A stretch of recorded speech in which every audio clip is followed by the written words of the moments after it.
सोने की खेत। अकबर के महल में कई कीमती सजावट चीज़ें थीं, लेकिन एक गुलदस्ता ऐसा था जो कि अकबर को खास लगाव था।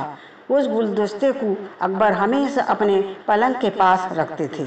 एक दिन अचानक महाराज अकबर का कमरा साफ करते करते उनके नौकर से गुलदस्ता टूट गया। नौकर ने घबराकर उस गुलदस्ते को जोड़ने की बहुत कोशिश की, लेकिन नाकाम रहा। हार कर उसने गुलदस्ता कूड़ेदान में फेंक दिया। कुछ देर बाद महाराज अकबर जब महल में लौटे तो उनका प्यारा गुलदस्ता ने नजर नहीं आया। राजा ने नौकर से पूछा, गुलदस्ता कहाँ गया?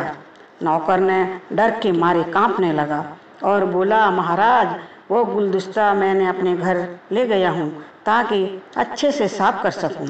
ये सुनते ही अकबर बोले, मुझे अभी अभी वो गुलदस्ता चाहिए। अब नौकर के पास बचने का कोई रास्ता नहीं था। उसने बता दिया कि गुलदस्ता मेरे हाथ से टूट गया है। ये सुनकर अकबर आग बबूला हो गए और नौकर को फांसी की सजा सुना दी। महाराज अकबर बोले, जब गुलदस्ता टूट ही गया था तो तुमने झूठ क्यों बोला? अगले दिन इस घटना के बारे में सभा में जिक्र हुआ तो बीरबल ने इस बात का विरोध किया। बीरबल बोला कि हर आदमी झूठ बोलता है। बीरबल के मुंह से ऐसी बात सुनकर अकबर उसी वक्त बीरबल पर भड़क गए। उन्होंने सभा में सभी लोगों से पूछा कि कोई है जो कभी झूठ बोला हो? सबने कहा, नहीं महाराज, हमने कभी झूठ नहीं बोला। ये सुनते ही अकबर बीरबल को राज्य से निकाल दिया। राज दरबार से निकलने के बाद बीरबल ने ठान ली कि वो इस बात को साबित करके रहेंगे कि हर इंसान कभी न कभी झूठ बोलता है। बीरबल के दिमाग में एक तरकीब आई। बीरबल सीधे सोनार के पास गए। उन्होंने जौहरी से कहा, मुझे सोने की गेहूं जैसी दिखने वाली बाली बनाकर दो। सोनार ने उसी वक्त बाली बनाकर दे दिया। अब बीरबल वो बाली लेकर अकबर के सभा में पहुंच गए।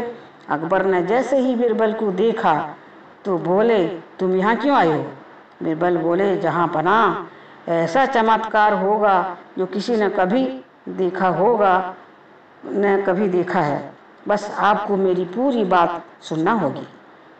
महाराज अकबर और सभा में बैठे सभी सोच में डूब गए। राजा ने बीरबल को अपनी बात कहने की इजाज़त दे दी।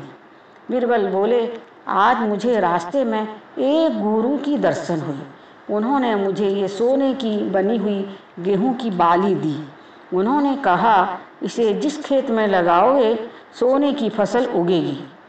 अब इसे लगाने के लिए मुझे थोड़ी सी ज़मीन चाहिए। राजा ने कहा, ये तो बहुत अच्छी बात है, चलो हम तुमको ज़मीन दिला देते हैं। अब बीरबल कहने लगे कि मैं चाहता हूँ कि पूरा राज दरबार ये चमत्कार देखे। बीरबल की बात मानते हुए पूरा राज दरबार खेत की ओर चल पड़ा। खेत में पहुंचकर बीरबल ने कहा, इस सोने से बनी गेहूं की फसल तभी उगेगी उसे ऐसा इंसान लगाएगा जो कभी झूठ न बोला हो। बीरबल की बात सुनकर सभी दरबारी खामोश हो गए।